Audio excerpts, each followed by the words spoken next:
My name is Nisha. நான் என்னுடைய பேரை சொல்லியிருக்கேன். நீங்கள் உங்களுடைய பேரை சொல்லுங்கள்.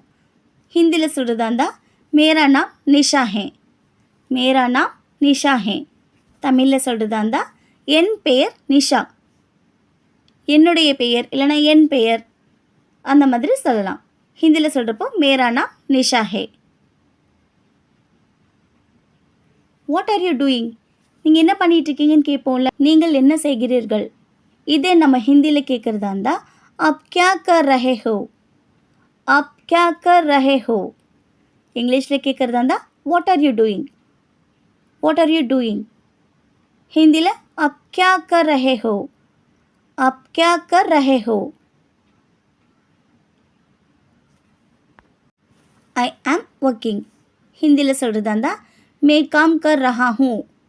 இங்கிலீஷில் ஐ ஆம் ஒர்க்கிங். ஹிந்தியில் மே காம் கர் ரஹா ஹூ. தமிழில் சொல்கிறதா இருந்தால் நான் வேலை செய்து கொண்டு இருக்கிறேன். நான் வேலை செஞ்சுக்கிட்டு இருக்கேன். I am working. ஹிந்தியில் மே காம் கர் ரஹா ஹூ. I am cooking. நான் சமைச்சிக்கிட்டு இருக்கிறேன். நான் சமைக்கிறேன்னு சொல்லுவோம்ல. ஹிந்தியில் மே கானா பக்கா ரஹி ஹூ. மே கானா பக்கா ரஹி ஹூ. தமிழில் நான் சமைக்கிறேன். இங்கிலீஷில் ஐ எம் குக்கிங். ஹிந்தியில் மே கானா பக்கா ரஹி ஹூ.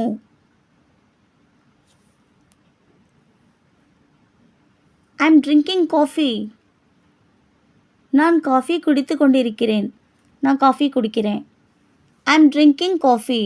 இதே ஹிந்தியில் சொல்கிறதா இருந்தால் மே காஃபி பீ ரஹா ஹூ. மே காஃபி பீ ரஹா ஹூ. இதே ஃபீமேல் சொல்கிறதா இருந்தால் மே காஃபி பீ ரஹி ஹூ. மே காஃபி பீ ரஹி ஹூ. ஐ எம் வாட்சிங் டிவி.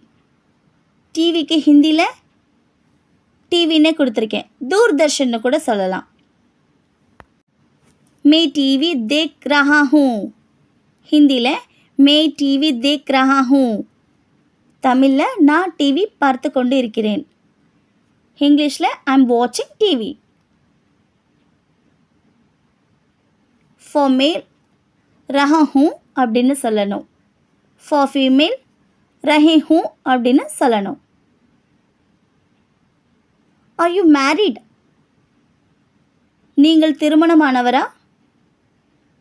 ஹிந்தியில் क्या आप शादीशुदा है. क्या आप शादीशुदा है. इंग्लिश में आर यू मैरिड.